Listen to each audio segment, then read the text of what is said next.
faut qu'ils touchent à ça, là. Il faut qu'ils vivent cette expérience-là. Faut qu'ils goûtent à ça, parce que c'est épouvantable de croire encore à ce jour que Thomas Chabot n'a pas joué aucune game en série. T'as Brady Tkachuk non plus. Faut que ces gars-là atteignent ce but-là, puis faut que ça arrive cette année.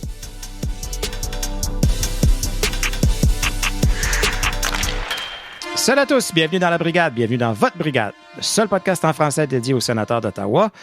Mon nom est Pascal Villeneuve, en compagnie aujourd'hui de JP Fortin et de Stu Sabourin. On a JP Forg qui se la coule douce, c'est pas coulant pour lui, mais il se la coule douce. On pense que c'est au Mexique. Puis il nous parle quand même, il nous envoie des photos, on voit ce qui se passe un peu là-bas. Il y a de l'air de prendre ça bien relax. Je pense que les Sens, la performance des sénateurs ne le stresse pas trop. Messieurs, considérez-vous bienvenue dans la Brigade. Bonsoir, messieurs. Bonjour. Un peu de poutine interne avant de commencer. On va vous rappeler que vous pouvez nous suivre sur X, Instagram, TikTok, Facebook ou La Brigade Pod et on vous invite à consulter La Brigade Podcast pour avoir accès à tous nos épisodes depuis le début. Là, juste un message à tout le monde. On enregistre en plein pendant le match contre les Bruins, donc vous allez avoir nos réactions live. Et ça commence en début de deuxième période avec un but des Bruins, donc 1-0 Bruins. On va vous tenir au courant en différé de ce qui se passe au cas où vous n'avez pas écouté la partie, puis là, vous écoutez le podcast, puis vous voulez savoir, coudonc, Boston, Ottawa, ils ont-tu battu Boston? Je vais juste préciser pour ceux qui nous écoutent qu'avant le début de la deuxième période, je pense, c'est toi, Pascal, qui avait dit que Boston va compter à l'intérieur de la première minute de leur power play. Oui. Et malheureusement, c'est exactement ce qui est arrivé. C'était ça un avantage numérique? Oui, monsieur. Un avantage numérique? Non, c'est pas ça. Non, je pense pas. Non, c'est en 55. C'était juste au début de la deuxième période. Ah, ben j'avais vu 4 gars sur la glace, fait que je pensais qu'ils commençaient en powerplay. Pardonnez-moi. Mais ma prédiction tient quand même. Quand ils vont avoir un powerplay, donc vous pouvez me dire si j'ai raison, si j'ai pas raison. En même temps, on se console. Montréal perd 3-0. Donc, c'est 3-0? Oui. Parlant de Montréal, question de la semaine, cette semaine. On en a parlé beaucoup dans le dernier épisode avec Simon, même qu'on était tanné. Mais là, le Canadien, il nous laisse comme pas le choix de parler d'eux autres parce ils ont exactement la même fiche que les Sénateurs. Les Sénateurs qui se maintiennent en haut d'eux au classement parce qu'ils ont plus de victoires en temps réglementaire. Donc, sont dans nos pattes. Les partisans sont évidemment très, très excités. Les Fafans ne se peuvent plus. Et ils vont de grandes déclarations à dire que la reconstruction des Canadiens a beaucoup mieux été, a été beaucoup plus rapide. Et vont même terminer. Vont même terminer dans les séries. Et que leur reconstruction était meilleure que les Sénateurs. On en a parlé ensemble. On a débattu un peu là-dessus. On trouvait que c'était une bonne question à poser. Donc, c'est la question qu'on a posée à tout le monde sur les réseaux sociaux. Qui va comme suit. Les Sénateurs sont présentement nez à nez avec le Canadien dans le classement. Qu'est-ce que ça nous dit sur la reconstruction des Sens? Qui est en voie de réussir le premier et pourquoi? Est-ce qu'on définit qui va réussir le premier par qui va faire les séries? Le premier, est-ce que tu considères que ta reconstruction est terminée quand tu as fait les playoffs? Moi, je pense que oui. Je pense que l'objectif, c'est de faire les séries. Une fois que tu as fait les séries, tu peux officiellement dire que ta reconstruction est terminée. Après ça, est-ce que ça veut dire que c'est ton produit final puis qu'il peut pas avoir du tweak ici et là? Je pense pas, mais tu me diras ce que tu en penses, JP, mais selon moi, quand tu fais les séries, l'objectif est atteint là, avec ta reconstruction. C'est une partie des objectifs atteints. Pour moi, quand la reconstruction est terminée, c'est que tu accumules les présences en série, puis que tu deviens une équipe dans le summum d'NHL, dans le fond. Et c'est pas juste parce que tu participes une fois en série que pour moi, la reconstruction est terminée. Mais en tout cas, que les objectifs sont atteints. Moi, c'est ça. Faut que tu enchaînes les présences en série pour que je te considère comme ton club est à terme. Là. OK.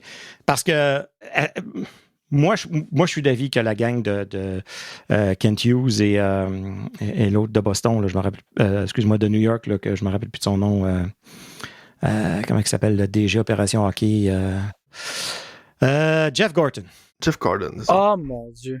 Je pense que ils ont fait des erreurs dans le repêchage, quelques-unes. Ils n'ont pas été chanceux l'année de Slavkovski. Ils sont tombés sur une année où, quand tu dis que Slavkovski était probablement le meilleur de ce draft-là, c'était pas un très bon draft. Sinon, ils ont trouvé quelques perles. Ils ont encore des gars dans les rangs mineurs. Puis aujourd'hui, ils ont réussi à aller chercher des vétérans, ce que Pierre Dorion a essayé de faire pour entourer ces gars-là. Présentement, écoute, tout va bien, tout feu, tout flamme. C'est sûr que c'est dur d'avoir tort dans ce temps-là. Mais je pense que les Sénateurs, leur reconstruction a été tirée de la patte pendant les années Melnyk, où Pierre Dorion a été obligé de reconstruire en faisant vraiment une vente de feu. Mais quand tu dis feu, il y a tellement eu le feu qu'il y en a poussé des bleuets après. Là. C'était spectaculaire. Le draft a bien été. Je pense qu'ils ont bien drafté 2020, 2021. Ça a été des bonnes années. Donc, oui, ils ont un bon noyau, mais ça s'est un peu arrêté là. Ça a été des tentatives d'amener des gars qui n'ont pas marché. Ça a été... Fait que j'ai l'impression que le Canadien ou les Sénateurs qui vont faire les séries en premier, difficile à dire. J'ai encore confiance que les Sénateurs peuvent les faire puis que les Canadiens, ça peut s'écrouler un peu. Mais... c'est la différence, Pascal, c'est que les Sénateurs n'ont pas le choix de faire les séries. Les Canadiens ont le choix de faire les séries. C'est ça. Ce serait une surprise. Ce serait... ils ne s'attendaient pas à ça. Personne ne s'attendait à ça. Donc, mais si tu me donnes le choix, tu me dis, choisis une équipe pour les 5, 6, 7 prochaines années, Colin, j'aurais de la misère à choisir Ottawa, je pense. Quand je vois ce qui s'en vient encore avec le Canadien, quand je vois, tu sais, là, moi, c'est surtout leur brigade défensive. Là, en arrière, je trouve qu'ils ont bâti de la bonne façon. Ils ont des gardiens qui sont capables de faire le travail. Ce qui ne veut pas dire que... Tu sais, j'ai peur que la fenêtre des Sénateurs soit très courte. C'est ça que j'ai peur. J'ai peur qu'on a peut-être 3-4 ans là, dans les prochaines années. Là. Puis après ça, c'est des contrats qui vont arriver à échéance, puis là, le visage de l'équipe risque de changer, puis on risque d'être obligé de retourner dans un retool ou quelque chose du genre. Ouais. Pas fou. Je pense que la reconstruction des Sénateurs aussi n'a pas commencé au même moment que celle du Canadien de Montréal. Non, absolument. En 2021, Ottawa était encore une équipe qui était au bas fond du classement. Montréal s'était rendu en finale de la Coupe Stanley. C'était un cauchemar pour moi d'habiter à Montréal pendant ce temps-là, surtout sur le plateau. Ça a été mon 3e burn-out en 1 an, cette fois-là. Mais... toi aussi, il a dû te pousser des bleuets à quelque part. Écoute, ça coulait là, chez nous. Je ne peux pas t'expliquer comment. On va expliquer la référence de coulant plus tard. Oui, voilà. Je pense que les Sénateurs, quand tu compares les deux reconstructions, pour moi, les Sénateurs ont ont un noyau qui est plus talentueux, puis avec qui, moi, je bâtirais autour d'une équipe. Je pense à Brady Tkachuk, tu penses à Jake Sanderson, tu penses à Tim Stutzla. Là, je sais que ces temps-ci, c'est très difficile avec un but à ses 16 derniers matchs, mais Drake Batherson, c'est quand même un joueur que tu peux compter parmi ce noyau-là. Je pense que ce qui a ralenti Ottawa, c'était le fait que c'était Melnick Dorion qui s'occupait de cette construction-là. Et ça a pris plusieurs années avant d'entourer ces gars-là au niveau d'un pro scouting de joueurs talentueux. Je veux dire, cette équipe-là a connu sur la même équipe Derek Stepan, Alex Galchenyuk, Braden Coburn, Eric Goodbranson, Michael Del Zotto, Cédric Paquette. Puis le trio sur lequel Tim Stutzla a commencé sa carrière, c'était Derek Stepan et Alex Galchenyuk. Oui. Puis Thomas Chabot jouait avec Nikita Zaitsev. Ouais. Pendant 3-4 ans. Ouais. Fait que je pense que le noyau des Sénateurs est peut-être meilleur. Je pense que d'un point de vue pro, c'est ce qui a ralenti la reconstruction des Sénateurs. Mais moi, messieurs, j'ai une question pour vous parce que moi, je me demande qui est le Canadien de Montréal? Parce que quand on regarde le classement général en date du 1er décembre 2024, le Canadien de Montréal était dernier dans l'Est et avant-dernier dans la Ligue nationale. Et là, c'est une équipe que depuis 4 semaines, que là, sont une quinzaine de matchs. Puis ils pètent tout sur leur... Et là, est-ce que c'est assez pour dire que la reconstruction est terminée? Parce que le classement est plus serré qu'il n'a jamais été. Honnêtement, il y a juste Buffalo là, qui n'est pas dans les playoffs. Là. Est-ce qu'il y a une parité dans la Ligue qui est pire que jamais, qui fait en sorte que tout est plus proche? Le nouveau gardien de but, Jacob Dobes, je ne sais pas trop comment prononcer son nom, puis ça ne m'intéresse pas trop non plus parce que je ne joue pas pour mon équipe. Et c'est qui, lui? Moi, j'ai parlé avec mes amis qui sont fans du Canadien de Montréal. Il a été repêché en 5e ronde en 2020. Même année que Leevi Meriläinen, une ronde plus tard. Leevi Meriläinen, c'était un projet. Quand il a été repêché à Ottawa, on avait des attentes, mais je dis c'était un projet. Là, à Montréal, c'est un kid qui a le même âge, même il sort de nulle part. C'est qui? Oui. C'est quoi l'identité du Canadien de Montréal? T'sais? Fait est-ce qu'on peut vraiment se demander cette question-là quand... Je sais pas si l'année prochaine, ça va être ça là, encore, là, parce que je veux dire, tu sais, quand tu regardes, Lane Hutson a le même nombre de points que Brady Tkachuk. C'est comme ça que tu compares la reconstruction. Tu sais, je veux dire, c'est là que c'est difficile pour moi. Tu sais. Le Canadien, quand il regarde jouer, c'est Suzuki, Caulfield, puis un peu Slav des fois. Tu sais qu'eux autres vont produire. C'est de la vitesse, c'est une défensive capable, c'est de l'attaque qui vient de la défense aussi, mais c'est une équipe jeune. puis tu vois que c'est une équipe qui va rouler avec des hauts puis des bas encore, peut-être, pendant un bout de temps, avant de dire qu'ils sont arrivés. Ils traînent, mais ce qui est impressionnant, c'est qu'ils traînent des gars comme des Dvorak, puis des New Hook, puis tous des projets, là. Patrick qui sont Laine, capables là. de faire marcher. Patrick Laine, personne ne touchait avec une perche. Mais ça, c'était inévitable. C'était garanti, écrit dans le ciel, que Patrick Laine allait débarquer à Montréal, puis ça allait être marcher des buts, puis allait scorer des buts. C'était sûr et certain. Mais je pense pas que c'est réaliste de se dire que ça va être comme ça pour les prochaines saisons. Je pense pas que Patrick Laine va compter à la vitesse de s'il faisait 60 buts par saison pour les 3-4 prochaines années. C'est là que... Ça serait surprenant. Je veux dire, tout le monde à la radio demandait la tête de Martin Saint-Louis. Ah, ben oui. À la mi-décembre. C'était hier, là, c'était Noël. Oui. Puis là, on est ici, là, quand l'épisode va sortir le 25 janvier, on se demande qui a la meilleure reconstruction. Je trouve ça difficile à comparer. Dans les faits, c'est vrai que tu regardes le bassin de joueurs pour un potentiel poste dans la Ligue nationale, le Canadien est mieux nanti que le Sénateur. Au niveau des prospects, oui. Oui. Tu sais, tu regardes le corps des Sénateurs, pour moi, je parlais des Sénateurs avant les Canadiens. Ouais. Par contre, ce qui s'en vient, Canadien all the way, puis c'est ce qui fait mal aux Sénateurs, c'est que le bassin de joueurs pour, s'il arrive des joueurs que, changement de direction, ben, ils veulent quitter, ben, il n'y a pas de personne qui va prendre la relève. Contrairement à Montréal, si un gars comme Slavkovski décide de dire, du lendemain, un jour au lendemain, je m'en vais, ben, t'as Debidov qui va arriver, t'as Michael H qui va arriver, t'as Owen Beck, tu sais, t'as beaucoup de joueurs qui vont pouvoir prendre ce rôle-là dans un top 6. Mais je suis d'accord pour dire que calmons-nous un peu du côté du Canadien. Sont sur une bonne vague, comme les Sénateurs l'ont été aussi dernièrement. Mais là, de qualifier que leur reconstruction est terminée parce que depuis un mois, exactement un mois et une semaine, sont tout feu, tout flamme.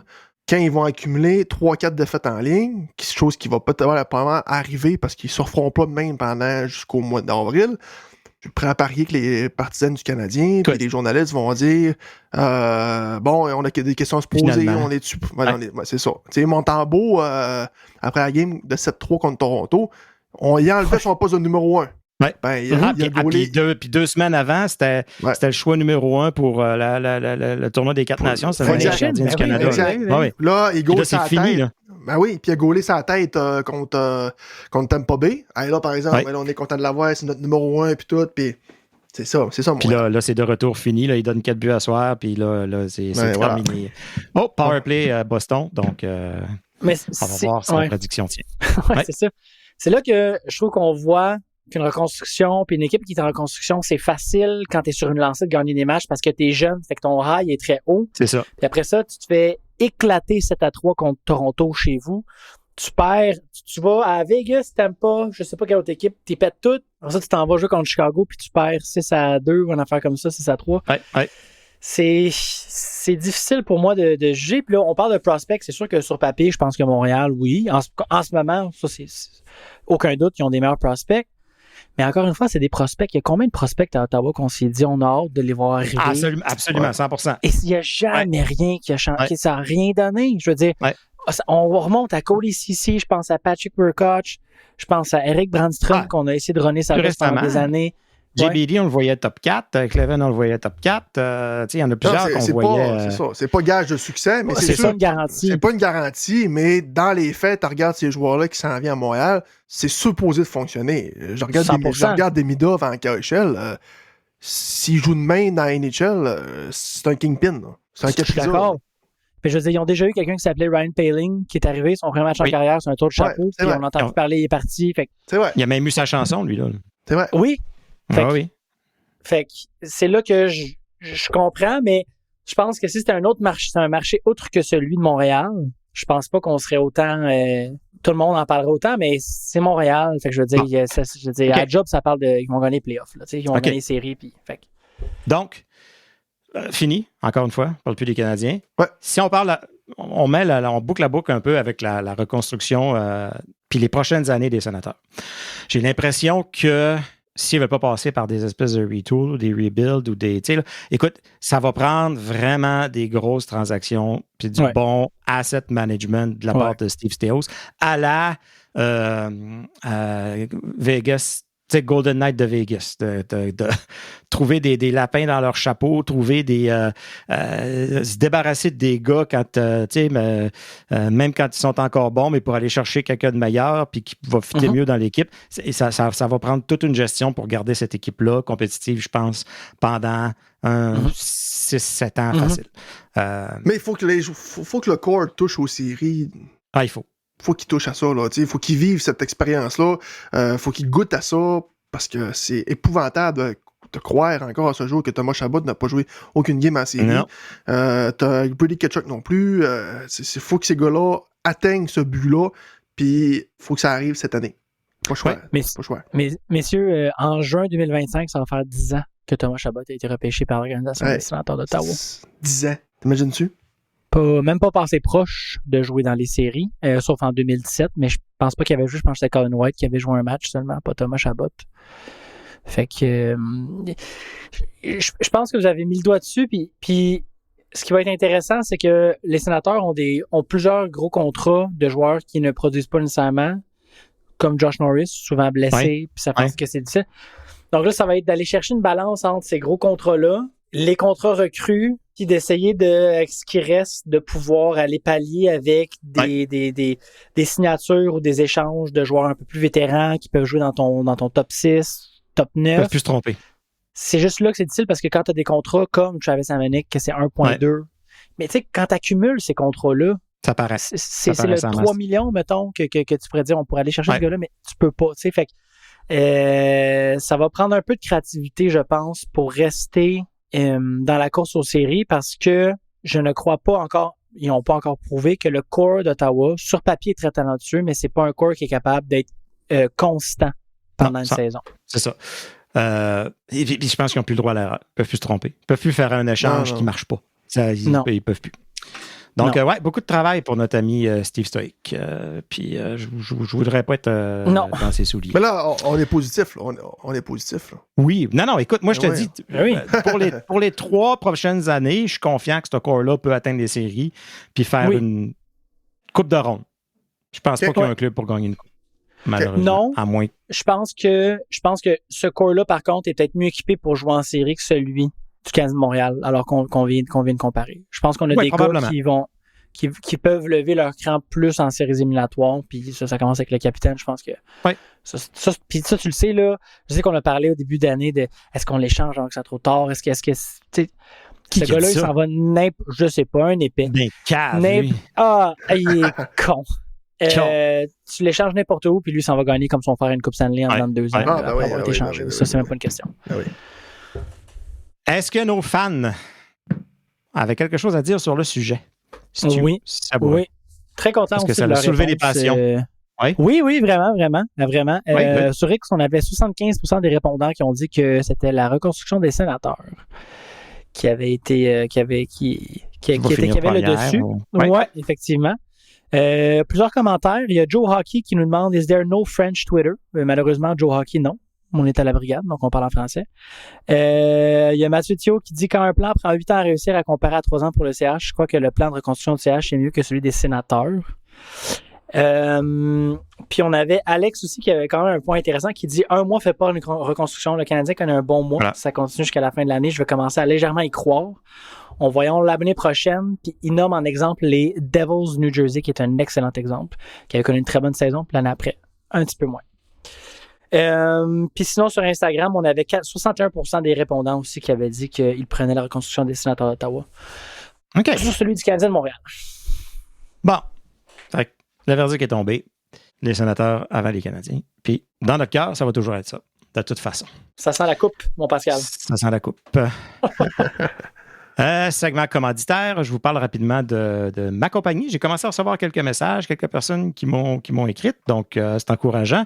Smart Cycle, ma petite business, mon petit sideline où j'achète les appareils électroniques, surtout les téléphones cellulaires, téléphones Android, iPhone, les consoles de jeux. J'ai acheté dernièrement des PlayStation, des consoles VR comme les MetaQuest. Tu sais, les gens ils achètent une MetaQuest puis ils trippent avec ça pendant un petit peu, ils font essayer à tout le monde, ils écoutent un peu de porn, puis après ça, ils serrent, puis ils s'en servent plus jamais. Ben, au lieu de laisser ça dans le fond de votre sous-sol, dans une boîte, moi, je les achète. Je vous achète ça.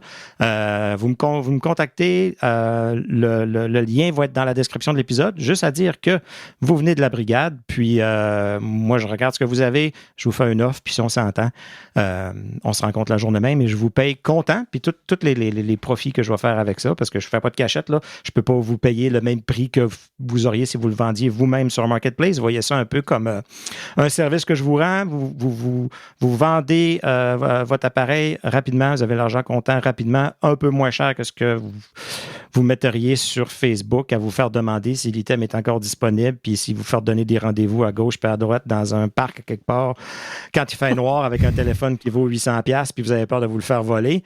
Vrai, true story, là. Moi, ça m'est arrivé, puis c'est arrivé à des gens à qui j'ai acheté des téléphones qui ont dit plus jamais je vends sur Marketplace. Donc, un peu comme quand vous échangez votre auto ou chez le concessionnaire, vous pourriez le vendre vous-même puis le vendre plus cher, mais la facilité puis le côté sécuritaire puis de vendre ça au concessionnaire, ben, c'est un service. Puis comme je disais, tous les profits que moi je vais faire, ça s'en va directement dans la brigade pour payer nos frais, payer nos services, payer nos équipements, payer nos softwares, payer tout ça. Donc, gênez-vous pas, contactez-nous. C'est smartcycle.ca, mais vous pouvez, tout va être dans la description. Puis on vous confirme que Pascal n'est pas épeurant quand il vous dit de donner rendez-vous dans un stationnement de centre d'achat. Non, effectivement. Je donne rendez-vous dans un Tim Hortons, en personne, à l'intérieur. Je vous paye un café, ça c'est vrai. Vous arrivez, vous avez votre petit café. Ça dure 10 minutes, on se serre la main, puis on est parti. Ben mon Dieu, c'est un homme marié. C'est un client, clairement. Ah oui. C'est Dis-moi, Pascal, pour ceux qui s'intéressent, est-ce que tu reprends uniquement tout ce qui est en condition comme si ça avait été acheté neuf ou tu peux craquer aussi briser? Ouais. Marche plus. Écoute, je peux pas acheter un iPhone 4 cassé, ça c'est sûr. Là, ça a juste plus de valeur. Mais non, si c'est brisé, je considère tout ce que vous avez. Nice. Puis même, vous avez un iPhone 16 Pro Max, puis vous perdez votre job, puis vous voulez le vendre, même si c'est un téléphone à 800, 900, 1000, 1200$, je les achète aussi. Segment commanditaire terminé. On passe aux choses sérieuses. On commence par des blessés. Il me semble que c'est récurrent, ça, dans nos épisodes de podcast. Oui, c'est un segment obligatoire. Il y a deux segments qui sont obligatoires. Chaque fois que je vais à la radio, chaque fois que je viens ici, les blessés, les gardiens de but. Ça, tu peux pas faire une chronique sénateur sans parler de ces deux sujets-là. Non. Puis on dirait que les blessures... Tu sais, ajouter l'insulte à l'injure en français, c'est une mauvaise traduction. De add insult to injury. Tu sais, on ajoute l'insulte à la blessure en anglais. Puis c'est... Pour les sénateurs, on dirait qu'on ajoute la blessure à l'insulte. Au contraire. On dirait que les blessures arrivent toujours dans des matchs où on se fait planter. Ouais. Tu dis c'est 5-0, ça peut pas aller plus mal. Ah ben oui, Josh Norris quitte le match. Ah ben oui, Nick Jensen quitte le match. Ça peut aller plus mal. Josh Norris, inquiétant. Il s'est blessé comment, hein? En tombant. De ce que j'ai compris, ce serait une commotion cérébrale. Mais ce qui est bizarre, c'est que les sénateurs, puis Travis Green, quand ça a été une commotion pour Zoub, quand c'était une commotion pour Amadio, ils nous ont dit que c'était des commotions. Ils continuent de dire que c'est le haut du corps. Ça, j'aime pas ça. Non, parce qu'il est tombé sur l'épaule et sur la tête. Fait que tête, épaule, genou, orteil. Là. Jensen, lui, c'est l'orteil. Là, ou on sait pas quoi. Là. Puis moi, je veux savoir comment ça se fait que à Ottawa, on retire des joueurs puis on dit c'est de manière, c'est comme pour une précaution. Préventive. Ouais. C'est vrai, ça. Et le lendemain, on nous dit c'est week to week. Oui. Puis après ça, c'est... Pas de nouvelles. Bye, il patine. Bye. Je suis fascinant. Fait que, non, Josh Norris, si c'est l'épaule, c'est désastreux. Tu sais, c'est pas drôle quand tu souhaites une commotion à un gars. T'espères qu'il y a une commotion. Mais comment il est tombé? J'ai même pas vu la séquence. On dirait, c'était comme... Mais c'est parce que les conditions étaient très coulantes pour Josh Norris. Exact. Donc, ce qui fait en sorte que, comme Pascal a dit, il a tombé épaule. C'était même pas la tête. J'ai l'impression que c'est plus comme son cou. Tu sais, je sais pas comment dire. C'était awkward. Ah oui, c'est une chute. Une vilaine chute. Puis là, on parle de blessures. Ce soir, quand je dis ce soir, c'est au moment de l'enregistrement. Les Senators jouent contre les Bruins. Jake Sanderson n'est pas de l'alignement partant. Oui. Il ne joue pas. Ouais. Là, t'es pas de Norris, pas Sanderson, pas Hallmark. Mais on a David Perron. On pourrait y revenir. Puis Nick Jensen, écoute, il s'est pogné le patin avec un autre patin ou le patin avec un autre bâton, je ne sais pas quoi. Ça fait un bout là, qui traîne quelque chose. Pendant un autre match, je pense que c'était lui contre, je sais pas si c'était New Jersey ou Boston, où il a quitté le match, il est revenu. Tu sais, là, fait qu'on a l'impression qu'il était à une vilaine chute aussi de quitter l'alignement. Puis Linus Ullmark, oui, il patine, mais c'est des entraînements de très léger, thérapeutiques. Tu sais, là, c'est comme viens, on va travailler quelques affaires pour te renforcer, mais c'est pas viens pratiquer avec les gars. Là. C'est pas des gros lancers qu'il a reçus, là. Non. Exactement. Tu sais, là, c'est Sanderson, Gregor. On l'oublie, on oublie que Noah Gregor n'est pas là non plus. Il est souvent blessé, je trouve. Mais Norris, Reinhardt, Hamonic, JBD. Donc, l'infirmerie est pleine. Puis ça, c'est... Tu viens de retrouver Amadio, tu viens de retrouver Perron ce soir. Donc, c'est... Ouais, ben Perron... On ne s'attendra pas à rien de spectaculaire pour l'instant. Là. On l'a amené sur la troisième ligne, puis ça risque d'être une ligne tannante. Là. Il était avec Ostapchuk et Greg. Donc, tu sais, le genre de troisième ligne, je trouve que tu veux. Là. Moi, j'ai pas de problème avec ça. Puis s'il peut amener, ça va être le prochain sujet, s'il peut amener un peu de production offensive à la troisième ligne, c'est déjà ça, parce que la 1 puis la 2, ça ne produit pas. Donc, mais tu sais, quand le Sénateur gagnait, on était capable de repousser ça puis de dire « Ah, il gagne ». Puis même Brady Tkachuk le disait « Je changerais la moitié de mes points pour le double de victoire ». Tu sais, c'est pas un problème. Puis on a dit « Les Sénateurs commencent à être capables de gagner des matchs 2-1, capables de gagner des matchs 2-0, sont capables de limiter. Puis tu sais, peu importe le gardien qui est là, tu sais, il y a eu Ullmark, il y a eu Merlanen, il y a eu Forsberg, on était capables de gagner avec ces 3 gardiens-là des matchs à bas pointage. Mais là, est-ce que c'est au dépens de la production offensive, parce que les gars sont tellement focusés défensifs. Tu sais, contre Boston, oui, à soir, c'est encore juste 1-0 après 2 périodes. Il y avait le record, pas le record, là, mais je pense qu'il y avait 3, 4, 5 matchs de suite avec aucun but après 2 périodes. Tu sais, tu vois, contrairement aux autres années, où si on gagnait, il fallait gagner 5-4. Comment est-ce qu'on relance cette attaque-là? Parce que Brady Tkachuk, 8 matchs sans points. Ouais. Il a égalé son record en termes de sa première saison. Sa première saison, effectivement. Incroyable. Tim Stutzla s'ostine à passer à ça tout le monde. Royalement.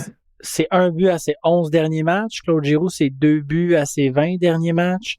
Drake Batherson, c'est 1 but à ses 16 derniers matchs. À Drake Batherson, je crois que pense qu'il y a 1 but depuis son tour du chapeau contre Anaheim. Ouais, je pense que ça fait longtemps, là. Ça fait longtemps. Batherson nous a habitués à ça, plus que les autres, là. Ouais, mais il va falloir que ça débloque à un moment donné. La statistique que je trouve la plus intéressante cette saison, c'est que les Sénateurs d'Ottawa ont le plus de blanchissage, avec 7. Oui. Mais c'est aussi les Sénateurs d'Ottawa qui sont l'équipe qui a été le plus souvent blanchie cette saison. Ils sont à 2e avec 5, non? Son premier? Oui. Ben, tu sais, on parle de la manque de production du top 6. Ce que je trouve dommage aussi, c'est qu'il n'y a personne en bas, pas en bas, mais je veux dire dans le bottom 6, là, qui prend cette opportunité-là pour dire, gars, je vais en profiter, ou bien je vais faire en sorte que je vais produire à mon tour. Tu sais, les Pinto, c'est tranquille quand même. Greg, moi, c'est une déception cette année. Moi, Greg... dans mon pool, c'est vrai. Je sais même pas si je le considère comme... ma faute encore, ça. Tu sais, Greg, on le considère-tu encore comme un prospect A des Sénateurs? Hein? Si tu prospectes un joueur pour être ton 3e centre, ça peut être un prospect A. Non, mais tu sais, Greg, on avait des possibilités de le voir dans le top 6. Là. Au début de la saison, on disait oui, Greg, mais de façon... à gauche. Ouais. Oui. Puis la production n'est pas là du tout. Le côté tannant, baveux, romain, correct, mais pas rien de spectaculaire. Le Ridley Gregg que je veux, c'est le Ridley Gregg qui a joué en pré-saison contre Winnipeg, qui a compté un but à la Mario Lemieux, puis après ça, qui est allé se faire suspendre. Oui. Moi, c'est ça que je veux. Ah, 100%. 100%. Ouais. On parlait de Brad Marchand, tu sais, là, dans le temps, quand on projetait un peu quel genre de joueur que ça pouvait être. Vous me direz ce que vous en pensez, mais je trouve qu'on a beaucoup de joueurs Brad Marchand, par exemple, est un excellent patineur, quelqu'un qui est très rapide. Brad Marchand aussi, en prolongation, c'est le joueur qui a le plus de buts actifs dans la NHL derrière 2 gars, Crosby et Ovechkin. Exact. Je trouve qu'à Ottawa, on a beaucoup de gars, beaucoup de joueurs, surtout sur qui on compte offensivement, qui n'ont pas un patin explosif. Claude Giroux n'a pas un patin explosif. On n'a pas une équipe Ridley Gregg n'a pas un patin explosif. Non. Michael Amadio, là, je suis désolé, mais lui, là... Lui, il a les patins explosés, lui, je pense. Je sais pas comment il a compté 14 buts à Las Vegas. Mais mesdames et messieurs, il patine comme mon père de 60 ans, cardiaque. Il a les mains de ma grand-mère, qui est une immigrante portugaise de 96 ans. Écoute, je comprends pas. Puis là, après ça, on a 4 gars, là. On va dire la vérité. C'est pas Michael Amadio, c'est pas Ridley Gregg, c'est pas Zach Ostapchuk, malheureusement. Je sais qu'il a compté son premier but dans la carrière en national de hockey. Je sais qu'on est censé en parler. Mais moi, franchement, j'en ai vraiment rien à cirer. Ce gars-là devrait être dans la AHL, un peu comme Cole Reinhardt. C'est des belles histoires, premier but en carrière, puis tout, mais c'est pas des joueurs de hockey de 82 matchs. Puis je comprends pas comment, si on n'a pas les 4 gars qui sont capables de compter, qui ne comptent pas en passant, comme on vient de dire, on n'a aucune chance. Il a le problème. Puis je vais amener Montréal encore une fois, là. Mais Montréal, tu sais que Caulfield va scorer son nombre de buts. L'année Caulfield, c'est garanti. Tu le sais. Comme il ne score pas 3-4 matchs, puis tout le monde est inquiète. Là, tu sais. Moi, je pensais que Tim Stützle, c'était ce gars-là. Il y a quoi, 39 buts d'une saison? Je m'attends à Qui la met dedans, là? Qui la met dedans de façon régulière, puis c'est notre vedette, c'est notre scoreur, c'est notre tannant. Tu sais, à Boston, là, le match contre Boston, quand tu voyais que pas celui de ce soir, mais lui que les Sénateurs ont remonté puis ont gagné en shootout, quand tu voyais Pasternak sur la glace, les genoux de shake, automatique. Toujours. Puis en overtime, les genoux de shake. T'es mis en overtime, les genoux de shake parce que tu dis, il va échapper à la puck. Il va échapper à la puck. Et s'il ne l'échappe pas, c'est parce qu'il l'a donné à Chabot. D'ailleurs, quand j'ai vu tout cela, Chabot, Batterson, les trois ensemble, là, je ne veux plus jamais voir ça de ma vie. Ça, plus jamais. Les désastres. Chabot en overtime ne va jamais pas me stresser. C'est incroyable. Désolé. Peu importe la saison qu'il connaît, là, ça va toujours me rendre très, très anxieux. Donc, là, on est comme ça juste à cause du match contre les Rangers. Parce qu'avant ça, on était encore tout feu, tout flamme. Tu sais. Tu sais, on avait quand même des inquiétudes. Là. On avait des inquiétudes, mais on gagne. On était sur un air d'aller, on a eu un petit creux de bague. Là, on a comme surfé là-dessus. Après le match contre Buffalo, je sais pas si on avait fait un podcast, puis on disait, on vient de perdre 4-0 contre Buffalo. C'est ça. On sacrait, puis on était tous découragés. Là, après ça, on a gagné des games. Là, après ça, il y a une game contre les Rangers. Et là, encore là, à ce jour, on est le 23 janvier. Pas de but. Ça fait 5 périodes qu'on n'a pas marqué de but. Puis je vois pas de flash du top 6. Là. C'est genre très silencieux. Là. Parce que ça arrive trop souvent pendant la saison qu'il y a ces séquences-là où est-ce qu'on n'a pas capable de compter. Puis quand on gagnait beaucoup, on était sur un high, mais on savait que les déficiences et les lacunes, ça ne pouvait pas perdurer. Parce que si ça perdurait, là, on était dans le trou. Tu sais. Non, là, écoute, il garde les matchs serrés, il trouve une façon de gagner. C'est ça. Timmy, quand c'était le temps, en tir de barrage, but spectaculaire. Il a mis un clou dans le cercueil, mais Ryan a mis un joint de silicone autour de ce cercueil-là, puis ça a été fini. Mais il va falloir que ça débloque à un moment donné, puis ça, c'est le travail de Travis Green. Désolé, le travail de Travis Green. Ouais. Pas chouette. Le match contre New York, là, on dit 5-0, là, mais il y a 3 buts qui ont été refusés. C'était une dégelée de 8-0. C'est une des choses les plus humiliantes que j'ai vues de toute ma vie à Ottawa. En plein Madison Square Garden, Spotlight, ça pourrait pas être plus. C'était prévisible. Après les 2 premières minutes, je me disais, on va en manger une sincère. Ouais, t'as dit ça tantôt aussi, par exemple. Hein? T'as dit ça de la première période de Boston, par exemple, à soir. Tu dis ça à soir? Ben, t'as dit, quelque chose du genre. L'autre jour, ça, je pense que je la sens pas. Finalement, on a gagné 6-5 en prolongation. Ça a été le meilleur game de la saison. Oui, méchant game. Ben, écoute, c'était électrisant, c'était le fun. C'était là, toi. Match d'après-midi, moi, j'étais là avec Phil. Wow. On a capoté. T'as été plus chanceux que moi. Yes, oui. Ah oui, c'est vrai. JP Fortin, parenthèse, parle-nous donc de ton sans parler du match, là, ton voyage. En parlant du match, mais je veux dire, sans parler du résultat comme tel. Là. Je pense que je vous avais expliqué que j'allais là pour faire vivre à ma grand-mère de 80 ans sa première expérience de match national. Ma grand-mère qui est une fan des Sens aussi. Parce que elle, mon grand-père est un fan du Canadien. Et pourquoi qu'elle a switché pour les Sens, c'est qu'elle voulait avoir une équipe pour faire concurrence à mon grand-père. C'est vrai? OK. Ouais. Puis, elle aimait beaucoup de Canadiens. dans le temps où il y avait le duo Halak et Price. Puis quand le Canadien a pris la décision de garder Price au lieu d'Halak, elle, ça a été son coup de mort pour le Canadien. Fait qu'elle a décidé de prendre pour les Sens. D'ici là, on a toujours parlé, moi et mes frères, puis mon père, de l'amener une fois à Ottawa. Mais ça n'a jamais donné. Bon, il y a plein de circonstances qui sont arrivées. Puis là, cette année, on s'est dit, 80 ans, c'est l'occasion rêvée. Fait qu'on est parti. On est parti jeudi matin à 6h30 du matin de Chicoutimi. Et on a fait de la route. On est arrêté chez mon frère à Saint-Hyacinthe. On est arrivé à Ottawa en après-midi. Qui, lui, est un fan des Capellos. Des Capellos, ouais. Fait que tout a donné, là. Tout a donné. On est arrivé en après-midi à Ottawa. On est allé prendre des petites consommations qui est au bar, pas loin du... Dans l'aréna ou? Non. Ben, on a fait un pré-drink... Au Lone Star ou une place de donne-moi, sont un à côté de l'autre quasiment, là.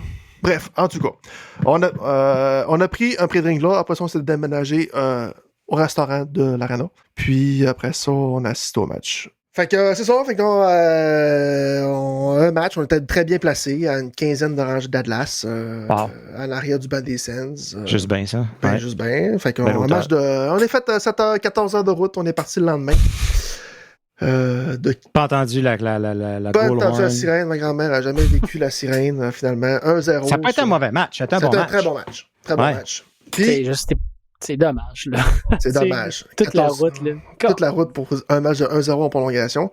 Par contre, ce qu'on a aimé, c'est que tant qu'à faire de la route, on s'est dit aussi bien payer un billet où qu'on va avoir l'expérience d'un vrai match de hockey, ou qu'aller payer pour aller s'asseoir dans le pit en haut puis pas vivre l'expérience pleinement de la nationale. Et là, j'ai vraiment constaté, ça faisait un petit bout que j'avais pas été à Ottawa. Et c'est un bel amphithéâtre. Hein? C'est un très bel aréna. C'est un très bel aréna. On va se l'avouer. Toutes les places sont bonnes. T'es bien assis partout. Exact. Et encore une chose qui m'a fasciné d'être aussi proche d'Atlas, c'est que c'est la rapidité d'exécution. C'est fourrette. C'est débile mental. Les passes sont sur le tape. Ils ont tout le temps une option de passe. Ils n'ont pas de temps. Pas de temps. À la TV, ça paraît qu'ils ont la passoire est grande, ils ont du temps là-dedans, mais en vrai, la fraction de seconde que tu t'as rondelle sur le tape, lève-toi la tête parce que t'as un joueur adverse qui s'en vient. Fait que ça m'a toujours... ça m'a encore fasciné. Mais sinon, ça en dit long préambule, mais ça a été une belle expérience. Puis elle en parle encore comme si qu'elle avait vécu ça, puis elle n'en revient pas. Good. Fait que ton frère t'es content? Mon frère était content. Y a-tu le culot de se lever quand Ovechkin a scoré? Oui. Il a pris sa revanche de la chute qu'on est allé à Washington, puis c'était 2-4 qui a scoré en outil. Oh! Fait que c'est pas pire. Fait que vous avez des matchs serrés quand même. Oui, c'est des bons matchs. Puis j'étais content, j'ai dit, tant qu'à avoir un joueur de Washington qui score aussi bien que ce soit Ovechkin, j'aurais eu un Martin Ferrivari, j'aurais été bien déçu. Good. Bon, fantastique. Prévoyez-vous un prochain match cette année où ça va aller T'en fais un par année, à peu près? J'en fais un par année. OK. Là, je me garde des sous pour les playoffs. Un match de playoffs. Good. Excellent. On va tout être là. Ouais.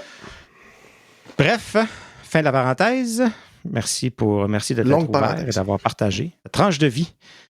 Hallmark, toujours en espèce de réhabilitation. On ne sait pas quand est-ce qu'il revient. On ne sait pas. On ne sait pas. En attendant, Forsberg a été excellent contre New Jersey. Est encore très bon ce soir. Là. C'est juste 1-0 puis plusieurs gros arrêts ce soir. Moi, j'ai trouvé ça tough Moi, j'aurais pas mis Merrillainen en plein Madison Square Garden, en plein Spotlight. Je trouve qu'on y en demande beaucoup aux jeunes de 22 ans. En ce moment, là. Puis, j'ai pas. Sans dire, écoute, c'était la première fois qu'on pouvait voir qu'il y a quelques buts, tu dis, mais l'équipe l'avait juste pas. Donc, non. Les Sénateurs perdaient ce match-là de toute façon. On ne peut pas dire que c'est de sa faute, mais c'est la première fois qu'on le voyait peut-être une coche en bas de ce qui nous a habitués. Puis, à un moment donné, je pense que c'est compréhensible. Faut pas le gâcher, puis il ne faut pas le surexposer non plus, je pense. Moi, c'est comme ça que je vois ça. Puis Forsberg, pour l'instant, a l'air de nous donner ce qu'il est capable de nous donner. Hallmark va revenir. Les Sénateurs n'ont absolument aucune profondeur dans les buts. Qu'est-ce qu'on fait? Quand Hallmark dit « C'est beau, je suis prêt, je reviens ». Est-ce que Maryland, la réponse facile, on envoie Maryland dans les mineurs. Mm-hmm. Comme si de rien n'était, elle va gauler des matchs là, continue, puis quand on a besoin de toi, t'es le prochain qu'on rappelle. Ouais. Moi, je pense que si Ulmark, il nous vient puis il dit, moi, je suis prêt à jouer, je dis, ben, c'est sensationnel, prends encore une semaine. Okay. Parce que, malheureusement, j'ai l'impression que, et puis j'espère que je me trompe, là, mais j'ai l'impression qu'il est comme un peu fait en verre. Je sais pas, on dirait que c'est très facile pour lui de casser quelque chose sur son corps. Est-ce que c'est physique? Est-ce que c'est lui qui prend des pauses parce que mentalement, il sent pas prêt? Je le sais pas. C'est juste, disons qu'il dit, je reviens, ok, c'est beau, tu fais un move, puis là, 2 semaines après, il se reblesse. T'es dans le même pétrin qu'en ce moment, tu sais. C'est ça. Parce que les sénateurs pourraient dire à Forsberg, en jouant avec le règlement, on t'envoie pour un reconditionnement là, à Belleville pendant 2 semaines, puis à ce moment-là, il n'y a pas besoin de passer par le ballottage, mais c'est le genre de choses que Toronto ou Vegas n'auraient pas de misère à faire. Là. Ouais. Je ne vois pas les sénateurs faire ça, surtout pas avec Colin. Moi, puis la raison pourquoi Toronto puis Vegas le font, c'est parce qu'ils n'ont pas de cœur. Eux autres, ils regardent, ils veulent gagner. Ils regardent les chiffres, ils regardent les performances, puis tes sentiments, on s'en balance. Les services que tu nous as rendus, on s'en balance. Mais je regarde Forsberg, puis je me dis, Colin de guerrier pour cette équipe-là, pareil. Il dit pas un mot, il se fait mettre de côté. Maryland, c'est toi notre numéro 1. Puis quand on a besoin de lui, il fait 16 arrêts dans la première période. Tu sais. Parce que sinon, je pense que si tu mets Forsberg au balotage, il est ramassé tout de suite, je pense. Je pense aussi, mais en même temps, Forsberg n'est pas gagné en 2 mois là, avant sa victoire. Non, ça datait de mois de novembre. C'est ce qui fait pourquoi qu'on a comme mis Maryland, puis mis Maryland, puis mis Maryland, parce que Forsberg nous reflétait pas beaucoup de confiance. Là, il a bien gaulé contre New Jersey, il gaule bien encore à soir. Puis je trouve que là, Maryland, je pense que là, ça commence à descendre, là, son petit nuage. C'est ça. C'est là qu'on va commencer à voir de quoi c'est quoi le vrai Maryland, je pense. Exact. Mais qu'est-ce qu'on fait? Tu sais, moi, dans les faits, je disais, quand je voyais le prime de Maryland dans les dernières semaines, je disais, dans une perspective de récupérer de l'argent, je me disais, Ulmark revient, j'échange Forsberg contre un choix au repêchage, puis je récupère son salaire, sa masse salariale, ce qui fait nous gagner un petit peu d'argent pour une transaction à la date limite de transaction. Mais... Pour un gardien dans l'échange, là, parce que... là, c'est Malcolm Subban puis Simpson à Belleville, là, que personne ne connaît, là. Ouais, moi, c'est dans le fait que tout le monde reste en santé jusqu'à la fin de l'année. Ouais, mais on sait que ça n'arrivera pas. Ça n'arrivera pas. C'est pour ça que je serais prudent, puis la force des choses, c'est que Maryland en retourne en bas. Ouais. Puis Forsberg reste le deuxième. Forsberg pour Mutombo? Il est pas bon, Mutombo, il est pourri. Moi, je l'aime, ouais. Moi, je le prendrais. Moi, je veux rien savoir de cette équipe-là. C'est bien correct, je respecte ça, Stu. J'ai aucun problème avec cette réponse-là. Puis tu sais, je vais vous faire un aveu, là. Ouais. Je vais vous faire un aveu. Oh! Ouais. Vas-y. J'ai pas un feeling, ça même, là. Il reste 2 semaines avant le tournoi des 4 nations. J'ai pas l'impression que Ulmark va revenir d'ici temps-là. Puis la Markstrom est blessé aussi. Puis Markstrom est blessé aussi. J'ai pas un feeling que la Suède va avoir Markstrom et Ulmark au tournoi des 4 nations. Ouais. Il reste 2 semaines. Là. Gustafsson va être seul. Avec Marcus Hogberg, peut-être, je sais pas. Puis Hellberg, puis ton réseau tutu. Toute la gang de Suédois, ouais. Mais on a besoin d'Ulmark parce que là, on se fait pousser dans le derrière, pas rien qu'un peu. Puis à soir, c'est une game qu'on peut pas échapper. Puis en plus, là, il faudrait en profiter parce que là, les Red Wings battent le Canadien. Là, les Rangers gagnent encore. Les Rangers prennent du terrain. Puis les Blue Jackets sont en train de perdre aussi. Fait que, et ils gagnaient 2-0 puis ils perdent 5-4. Ouais. Bon. Ça serait un match parfait pour ça.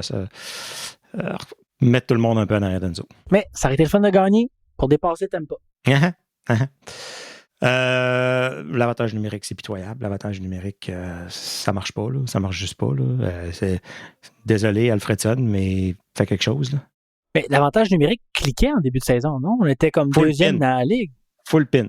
Ça marchait. Là, on dirait qu'ils ont un jeu, puis ils essayent ce jeu-là. C'est le gars sur le bumper, ou le gars qui prend la puck là, d'un côté du but, puis qui essaie de la passe transversale de l'autre côté, puis on essaye ça. Puis... Est-ce que vous pensez que c'est un manque, ça m'amène à penser à autre chose que je voulais parler tantôt, mais croyez-vous que c'est un manque de dynamisme au niveau de la ligne bleue qui fait en sorte qu'on n'est pas capable de starter la machine, que ce soit à 55 ou en avantage numérique? Puis la deuxième question que ça m'a amené, c'est, il me semble qu'Ottawa est une des équipes qui a le moins de buts venant de ses défenseurs dans la Ligue nationale de hockey. Absolument. Ah oui. Jacob Chychrun a plus de buts que tous nos défenseurs ensemble. Ouais. Tu me donnes un autre ulcère dans l'estomac, mais ça pour dire que j'ai l'impression qu'on n'a peut-être pas... Je veux dire, j'ai l'impression que Artem Zub et Nick Jensen, c'est des joueurs qui sont très fiables. Jensen, je sais que des fois, il y a des flashs d'offensifs, mais... Zub aussi, une fois de temps en temps, il va te sortir un but que tu t'attends pas, mais rien de constant. T'as pas un quarterback, j'ai l'impression. Non. Jake Sanderson ne l'est pas cette saison. Ah, pas comme il l'était au début de l'année. Puis c'est ça. Là, mais il ne l'est pas. Ça nous manque. Puis il nous manque quelqu'un pour pouvoir... Je veux dire, Montréal, là, le powerplay, c'est le même jeu. Hein. Je suis désolé. Là. Patrick Lamy, il a un tour de chapeau comme ça. Là. Puis il marche encore. Mais c'est parce que tu es capable d'avoir quelqu'un à pointe qui est capable de bouger la défensive pour laisser l'année toute seule. Parce que sinon, ça serait facile. Il y aurait un gars sur l'année tout le temps, mais le gars, il peut pas. Il faut, faut qu'il suive la parade. J'ai l'impression il y a un... Je ne sais pas si on va faire les séries cette année, honnêtement. Je suis comme vraiment pas vendu. Là. Puis si on le fait pas, je pense qu'il va vraiment falloir réfléchir à changer plus qu'une personne, parce que j'ai l'impression que c'est pas un fit. Si on fait les séries, on ne se rend pas loin, ça c'est certain. C'est pas un... Il manque une certaine cohésion en avant puis en défensive, puis je trouve que ça se reflète en avantage numérique. Le désavantage numérique va vraiment bien, puis avant il allait pas bien, fait qu'est-ce que ça se peut que ça revienne? C'est possible, mais je trouve qu'il nous manque, je vais coller un nom, là, mais je sais que ça sera jamais Erik Karlsson, mais il nous manque un quarterback, puis il nous manque un gars en avant qui est capable de finir. Ouais. Ça, c'est je suis bien d'accord clair comme l'eau de roche. Ben d'accord. À moins que Sanderson reprenne sa coche, reprenne son côté offensif qui est capable, tu sais. Puis je pense que Steos va miser là-dessus. Je pense pas qu'il va bouger. Non. Un de ces gars-là, parce que ni Sanderson ou Chabot, ou tu sais, le salaire, il est là. La dépense salariale est là pour avoir assez d'offensive. Tu sais. 18 millions de salaire à deux gars. Malheureusement, je pense que si Ottawa pouvait bouger Chabot, il le ferait. C'est juste que c'est impossible de bouger. Non. Mais c'est impossible. Mais c'est garanti que s'il y avait le salaire à Sanderson, ce gars-là serait parti cet été. C'est 8 millions quand même. Là. Ouais, mais je pense que c'est beaucoup plus facile à bouger parce qu'il reste moins d'années que Sanderson. Ouais, c'est pour ça, oui. 10,5 pour un autre 4 ans, c'est vraiment rough. Ouais. Donc, à défaut de ça, ça prend de la créativité. Puis ça, écoute, quand t'es rendu que tu penses qu'il faut que tu tires au but puis que t'espères, c'est quasiment rendu ça le powerplay. Là. Si le bumper ne marche pas, il n'y a pas d'autre option. Ouais. Puis là, les équipes commencent à le savoir. Moi, c'est surtout le fait aussi qu'on positionne tout le temps les mêmes joueurs aux mêmes places. Pareil. Ouais. Batterson en bas, Ketchuk bumper. Après ça, t'as Studzla qui vire en rond dans le top circle. Après ça, t'as Sanderson qui bouge là pas qu'en haut. Puis après ça, à droite, t'as Norris. À gauche, t'as Norris ou bien là, c'est Giroux. On ne le sait pas souvent, Norris. Il y a un but sur un tir sur réception. Là, puis il a scoré probablement 30 de ses 40 buts comme ça. Là. Fait que... Moi, là, ce que je comprends pas, c'est qu'est-ce qu'on fait avec l'autre Giroux sur le powerplay. Je comprends pas où est-ce qu'il est placé sur la glace. Je comprends pas comment il peut amener quelque chose. Claude Giroux? Où est-ce qu'il est positionné? Où est-ce qu'il est positionné, sur le powerplay? Je ne comprends pas. À gauche, on s'attend à quoi? Je ne comprends pas. Ça a marché à 6 contre 5. Tu sais? Ça a marché à 6 contre 5. Mais non, effectivement. Mais c'est pas compliqué. On lui demande de faire la passe au bumper. C'est quasiment tout le temps ça. Ou bien traverser à glace. Puis, Pinto. Moi, s'il y a un Batterson que j'aimerais ça, c'est les ailes. Il y a un bon lancer. Essayons-le. Au lieu de le mettre en bas, puis que c'est Batterson qui fabrique le jeu, essayons-le pour qu'il fasse un slap shot. Là. Exact. Ouais. Mais il y a tellement de gars qui peuvent en donner plus. Je veux dire, Shane Pinto, c'est inacceptable. Combien de chances qu'il y a dans un match? C'est inacceptable. Je suis désolé. Là, Non, ça va prendre de la production. Malgré tous les succès, je trouve qu'on est plate à soir, mais je pense que c'est une réalisation qu'il faut faire quand même. C'est absolument. Parlant de Claude Giroux, c'est encore fait voler son véhicule. Hyundai vraiment ça a commencé à trouver que ça coûte cher. Je pense pas que son véhicule c'était un Hyundai le premier, je suis pas sûr. Mais c'est un loan car. Là. C'est ça. Après moi, c'est la voiture qu'ils ont fait prêter. Hyundai ils ont prêté, ouais. Il n'a pas de garage, lui. Il met pas son char dans son garage. Je comprends pas. Je comprends pas. Puis là, depuis quand on vole des Hyundai? Là, c'est rendu, il faut que je check ma Hyundai dehors. Là. Tu sais, je veux dire, je roule pas en BM, là. Je roule en Kona 2024, il faut que je check mon auto dehors. Moi, ça me fait capoter. Électrique? Non. Non? OK. Mais non, tous les chars qui ont 2 ans max se font voler. Incroyable. Ouais. Fait que d'après moi, il est pas prêt d'avoir une commandite de BMW ou Mercedes ou Lincoln. Non. Puis tous ceux qui ont des Jeeps, là, je vous suggère fortement d'aller parker dans votre garage. Sinon, d'acheter un lock pour les volants. Parce que ma mère, ça fait 1 an qu'elle a son Jeep, puis il y a eu 4 tentatives de vol sur son véhicule. Puis ils n'ont pas volé pourquoi? Il y a 2 fois qu'elle a pogné, quand elle sortait, puis elle est rentrée dans son véhicule, elle a pogné les gens, fait qu'ils sont partis en courant. Il y a 1 fois qu'elle avait vu que son capot était soulevé, puis je pense qu'ils sont capables de passer à côté de ta clé, de comme encrypter, je sais pas de ta clé, puis sur le bumper, ils sont capables. Puis l'autre fois, c'est qu'elle avait vu que où est-ce qu'elle met sa clé, c'était comme tout graffiné. Fait que tu vois que quelqu'un avait essayé de gosser après ça, puis son alarme était partie. OK. Ouais. Dangereux. Bon, je vais regarder ma Sienna 2013, puis je devrais être correct. Je pense que oui. J'arrête pas de la poquer partout en plus. Tu fais bien. Je la rends pas trop agréable pour un voleur. Dans les faits, c'est Claude Giroux, il fait des annonces pour Hyundai, c'est ça? Oui. Ben là, il doit être sur le bord d'en faire pour Beneva. Là. Ah, Beneva, la compagnie d'assurance. Ça aurait été rare que vous avez rien dit. Excuse-nous, JP, là. J'avais pas compris Beneva. J'avais compris Bénévole. Fait que là, j'étais comme. Bénévole, non, j'ai Beneva. Il va faire des annonces bénévoles, peut-être aussi. Peut-être qu'il ne recevra plus de cachet. Ils vont nous dire tu nous dois des annonces pendant 5 ans. Ah, Seigneur. Je pense que ça fait le tour de nos scènes, les boys. Faut aller se coucher, là. Ouais, on va aller écouter la fin de la finir la troisième période. On s'assure qu'il y a une victoire. Rapidement, la charge d'Ottawa, match au centre Vidéotron, qui a fait ça le comble, 18 259 spectateurs, défaite de la charge. Je dis défaite de la charge parce que je refuse de dire victoire de la victoire. Là, tu regardais ça? T'as regardé un peu, Stu? L'ambiance, c'était-tu pas pire? Ça avait-tu l'air le fun? Je n'ai pas regardé. Par contre, je vais assister au match entre la victoire et la charge. Je pense que c'est le 4 mars. Je serai à la Place Belle. Et ce dimanche, 26 janvier, je serai à Ottawa pour le match contre Utah. Cool. C'est en fin de semaine? Ouais, je serai pas là en fin de semaine. Ouais, c'est en fin de semaine. Puis en mars, je serai à Place Belle pour le match charge et victoire. Puis le 18 mars, je serai au Centre Bell pour le match contre les Sénateurs d'Ottawa, entre le Canadien et Montréal. Au moins rendu là, la route devrait pas trop être coulante. Je me le souhaite que non. C'est le moment où on doit vous expliquer parce que moi et JP Fortin, on a tous les deux du Saguenay, on a des expressions que personne d'autre connaît. Lac-Saint-Jean.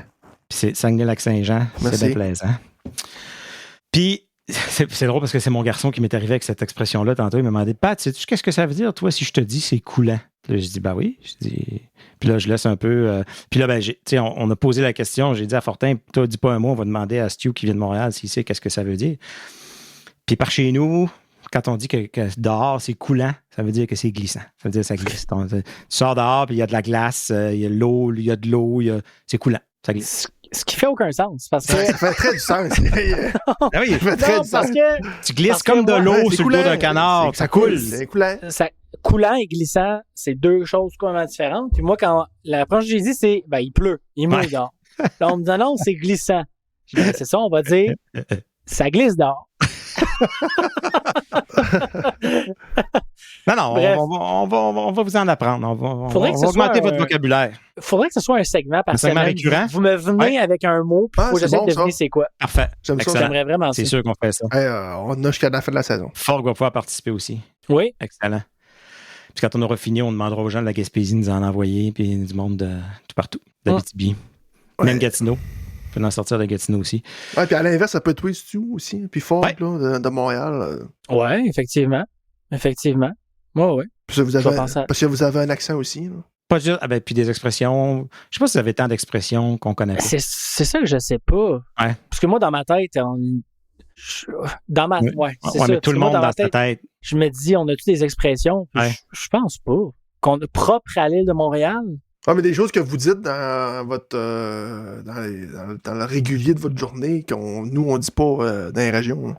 C'est sûr que ça arrive. C'est sûr. Il va falloir que j'y pense. Ouais. Pense à ça. Ouais.